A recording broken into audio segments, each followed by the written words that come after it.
a social entrepreneur, as they are, for example, defined by Ashoka, one of the organizations that globally works with social entrepreneurs, is change making. So a social entrepreneur, a sustainable entrepreneur, does not just want their own enterprise to be successful.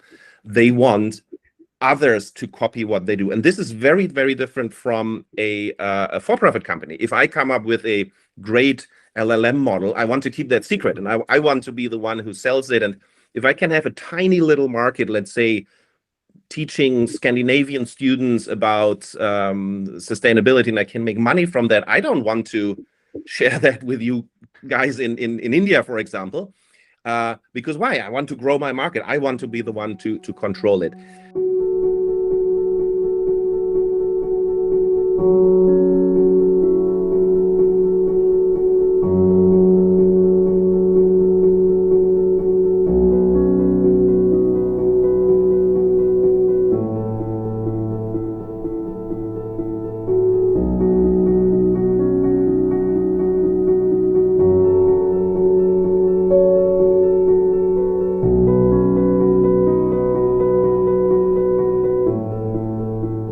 A startup is usually judged by growth, speed, and scale. But what happens when you also ask who does it help, what does it change, and does the impact actually last? Today, we are unpacking that with our guest from Copenhagen Business School.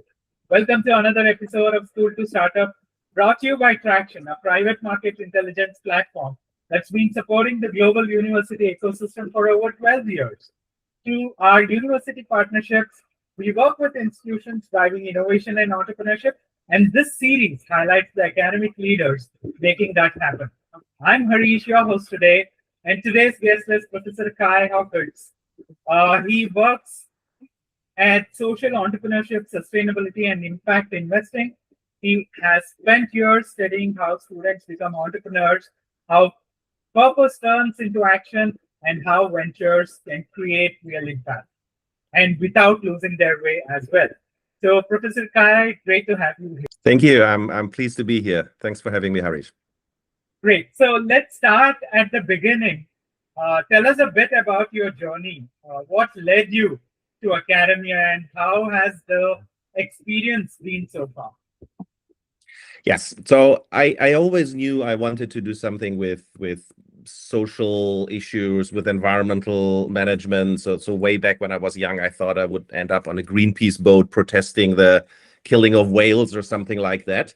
But I also quickly realized that if we want to move the needle on environmental issues, on social issues, we need to find business models so that it has to pay, or somebody has to pay for it. It doesn't necessarily mean that the investors have to make a profit. There's also philanthropic models, but even the nonprofit organization needs to manage their revenues, needs to manage their organizational model, if you don't want to call it a business model. So this is why I went into business. I worked a couple of years in life cycle assessment, so looking at the environmental impact of a product over its life cycle, starting from getting the raw materials out of the earth, the manufacturing, the usage, and then finally the waste when it is being thrown away. But I started at a very small, at a couple of very small startups. So one was in Germany, the other one was in France, very entrepreneurial. And then my latest employer was bought up by a large consulting company, and I realized I don't think I really want to do that. I like research and I like teaching. I really enjoy raising awareness about social entrepreneurship and these issues.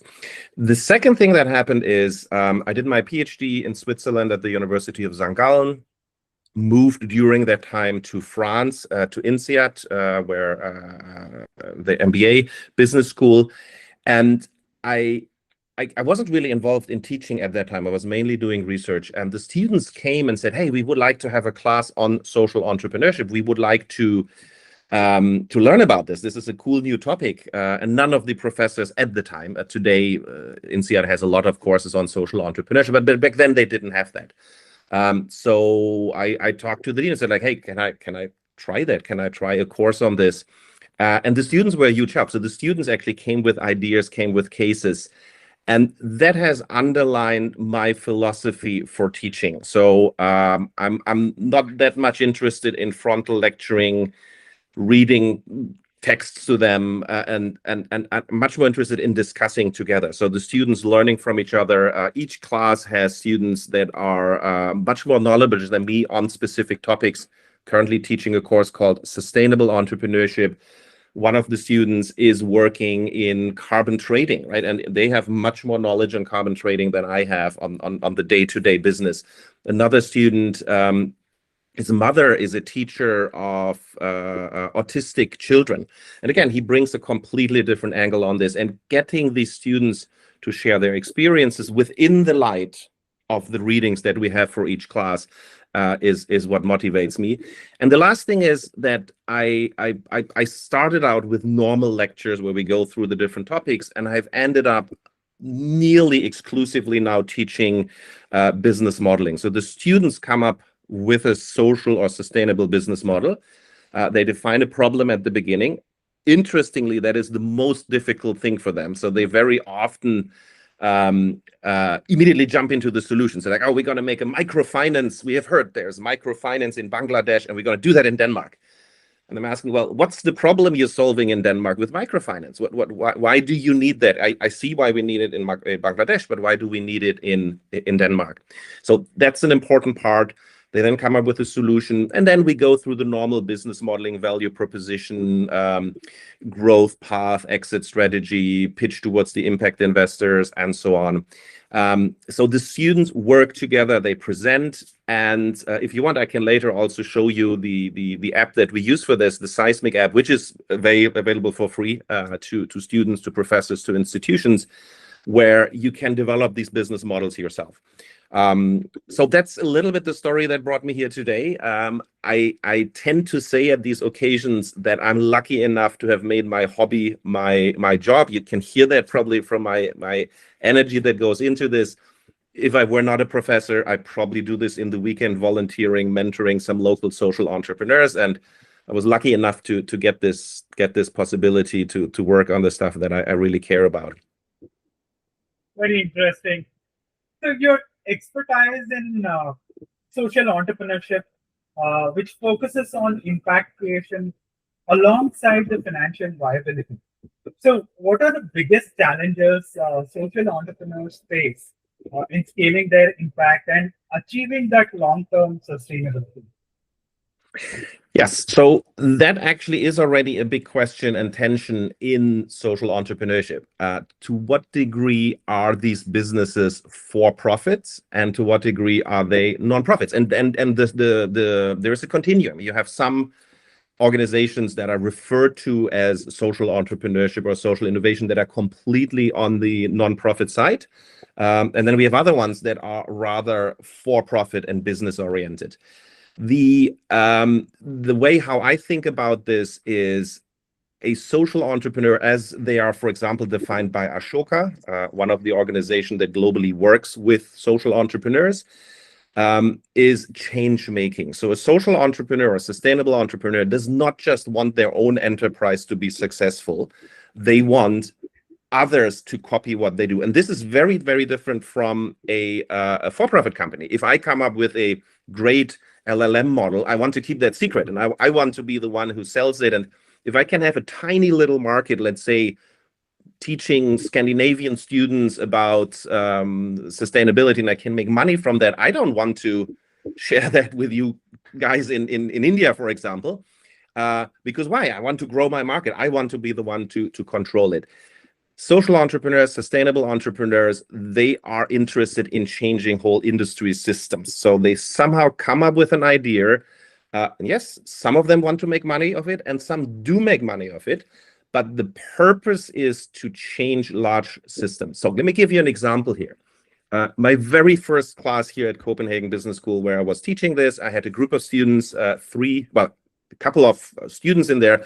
One of them later became the founder, who, together with two other colleagues of hers, who interestingly had been in other classes of mine, so I knew all three, they started this social enterprise. It's called RubyCup, so you can search it, RubyCup. It's still a company that exists today, 15 years later. They sell menstrual cups. And the problem they identified was that in Africa, a lot of girls are not able to keep up with school. At some point, they drop out. Why? They cannot afford period products. So they cannot buy Always or these other brands that are out there. And as a result of that, they miss 2, 3, 4, 5 days every month. They can't go to school. They fall behind. At some point, they drop out of school. That was a United Nations report that my student read, and she's like, "This is ridiculous. I can't even believe this problem exists. We've got to do something about it." So problem identified. She then talked to her sister about a different topic, and the sister said, like, "Now, isn't it stupid that we have all this waste from period products? Like we use them once and then we throw them away and they clog up the garbage system. Also, sometimes they get thrown into the toilets wrongly, and so there's all kind of issues there." And the sister had come across a product called a period cup, a silicon cup that can be reused supposedly for 10 years. And there's something that connected in the mind of my student, Maxi Mattisen, and she's like, "Hey, why don't we sell that product to the girls in Africa? They need to buy it once and then they have it forever." So this is where Ruby Cup came along. This is where they started their business.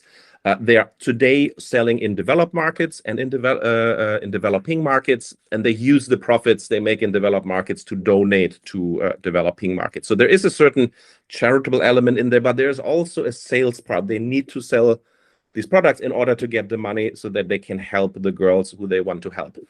But here's where it gets really interesting. When I discussed with them and I said, "Hey, what do you want to do? Do you want to make this a for-profit or non-profit?" They said, "You know what? We want this to be for-profit. Actually, we want to become menstruation millionaires." I said, "Oh, yeah, kind of like so you're not really social entrepreneurs." Like, no, Kai. If we make lots of money of it, then the big brands, Unilever, Procter & Gamble, who are producing these other products, they will realize there's money in here, and then they will start selling this as well. So this is the change-making part. Now, you don't have to be for-profit. You can do that non-profit. You can do that for-profit. But the ultimate idea of a social entrepreneur, differently from an activist or an NGO manager, a social entrepreneur wants to change the markets, wants to get to this disequilibrium. Let me give you one other example, which is a little bit controversial these days due to the founder, Tesla. Right? If we look back to the beginning of Tesla, a lot of the discourse of Elon Musk was, "I want electrical cars to take over the world, and I want to change the automotive industry system." And what he did in the early years, he gave away patents for the batteries that he had developed. He could have kept them for himself and said, like, only Tesla is allowed to use them. But he actually gave them away. And by doing that, other companies copied them and started to use them. Actually, a lot of the Chinese companies in the early years were using those patents without license fees, which allowed them to get off the market. Now, I'm talking to the students listening now.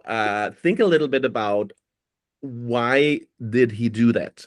What was the logic behind? Now, on the one hand, he might just have been at the time a very charitable-driven person, but he may also have been a very good businessman saying, "You know what, if the others start to make electrical cars, those cars will need charging stations."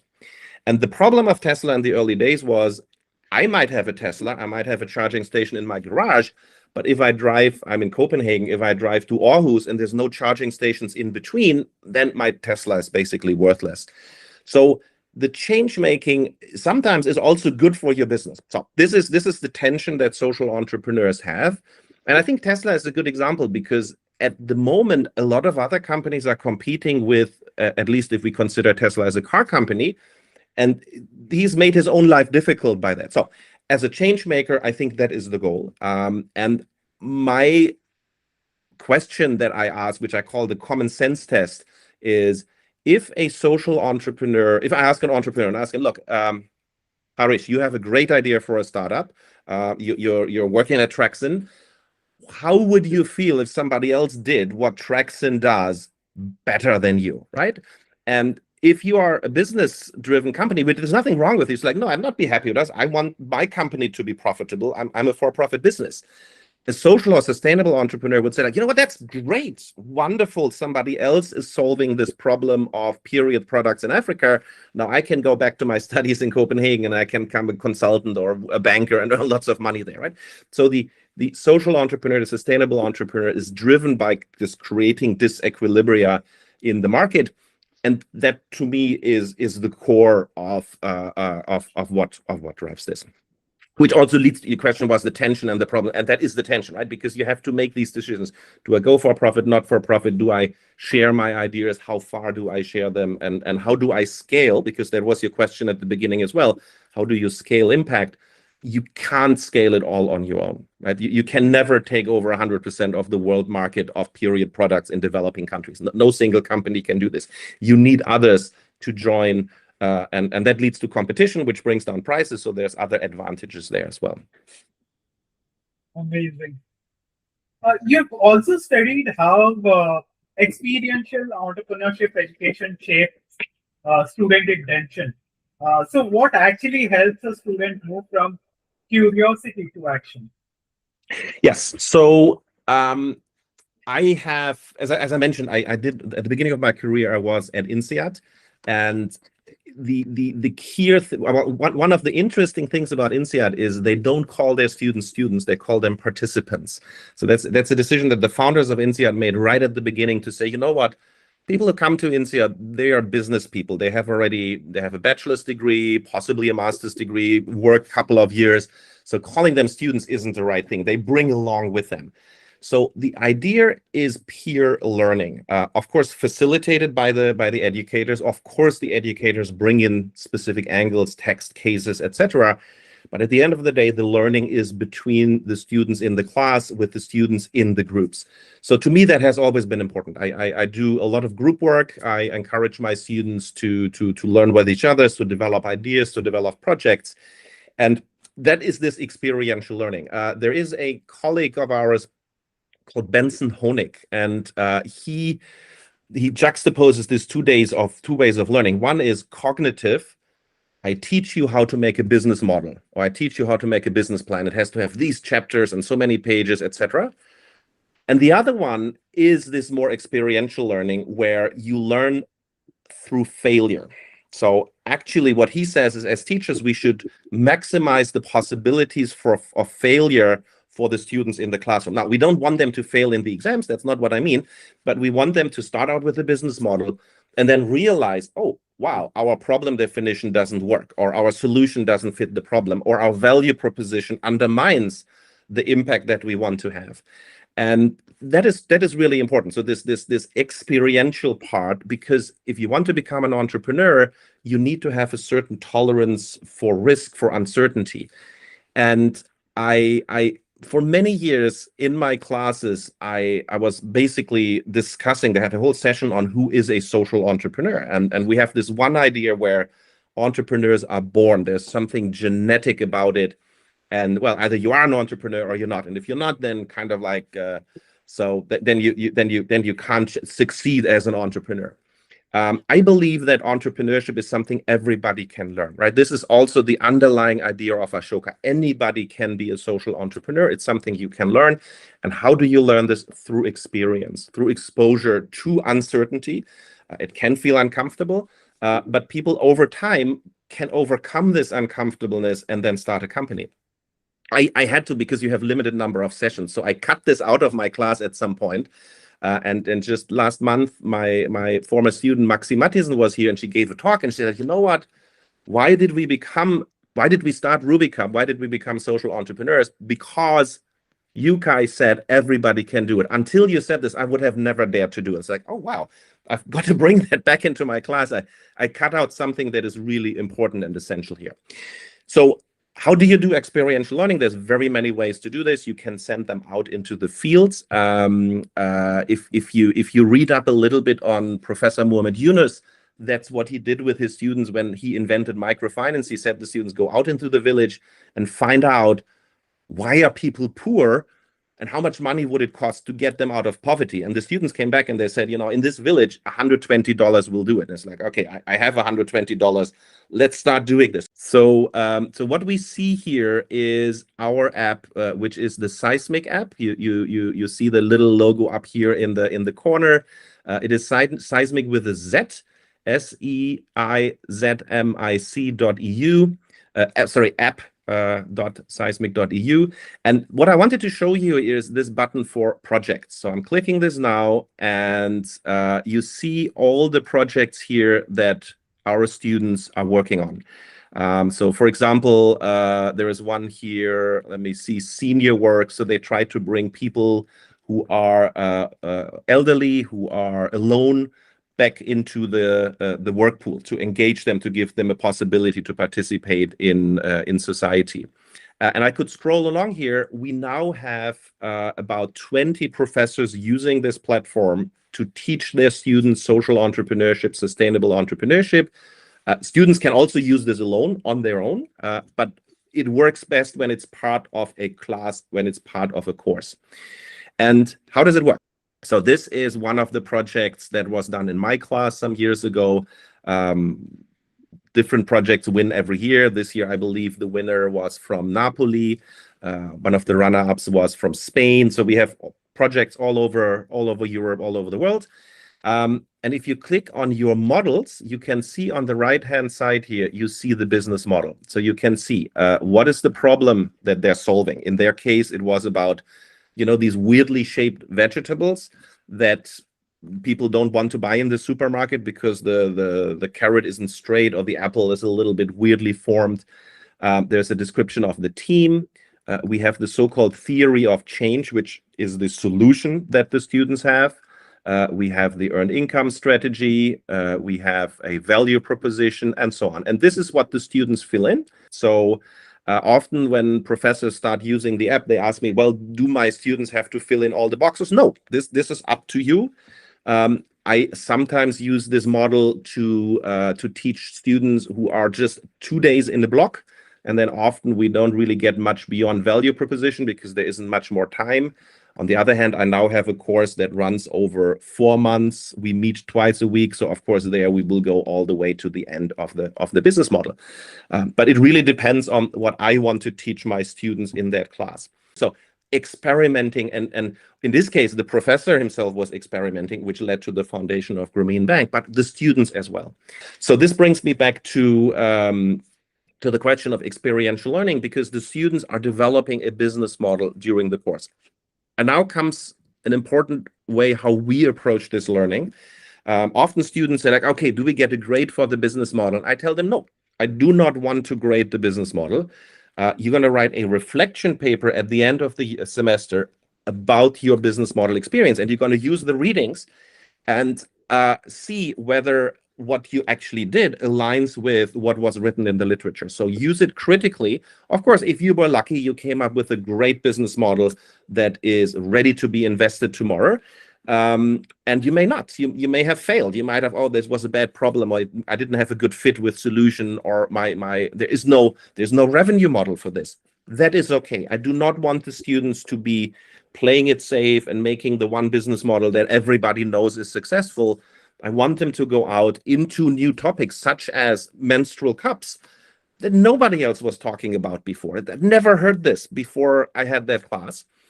And that brings me to the last part of this disequilibria creation. I remember the class where these students were presenting their business model. And I was thinking like, oh my God, I hope they're not going to win the competition, because then I have to talk about menstruation. And I'm a man, I'm not necessarily the topic I'm most comfortable with. But due to that, I have become comfortable with it. That also is part of this equilibria creation and getting a conversation going, raising awareness. So that's for me the experiential learning. I think it's essential to classes.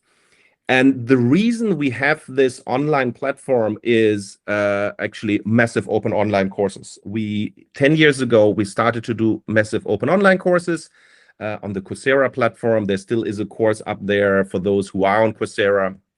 It's behind a paywall now. It used to be free, but that's business models, of course, how they go.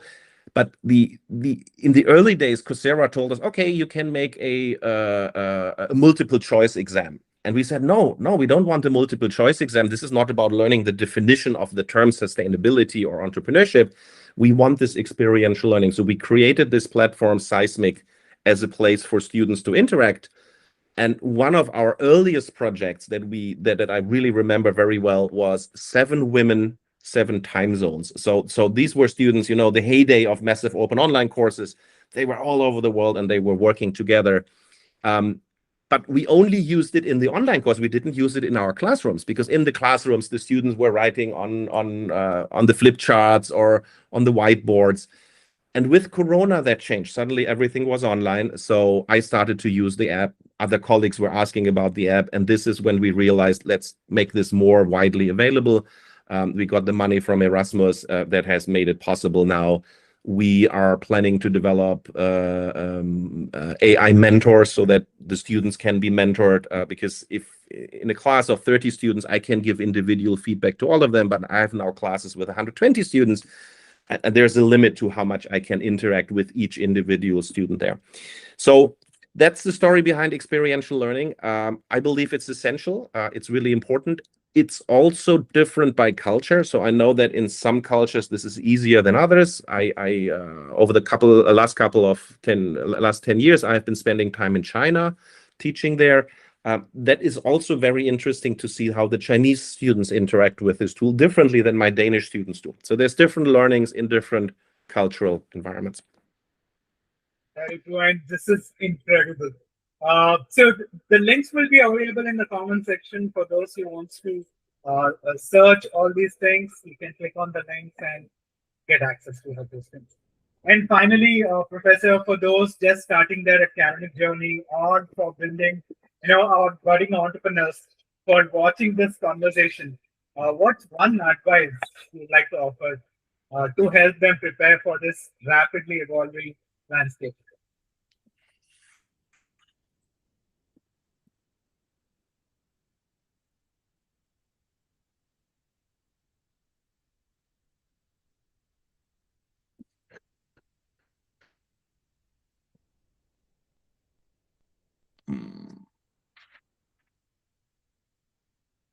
So there's a lot, right? I mean, there's a whole class of suggestions. That's why I'm hesitating a little bit here. Let me think for a moment. The core thing that I tell my students to do is to go out into the field. So the biggest risk and the biggest mistake that students do is they go on the internet. And by the way, they can go onto the Seismic app and there's now 1,000 projects on there and they just, oh, that's a nice project. We do that. That's a good problem. We just tweak it to the Indian market or something like that. I think that's a big mistake. So I recommend students to do field work, to go out, talk to the beneficiaries, the people who are supposed to benefit from your social enterprise, talk to your customers, talk to the policymakers, find out who your peers and who your competitors are.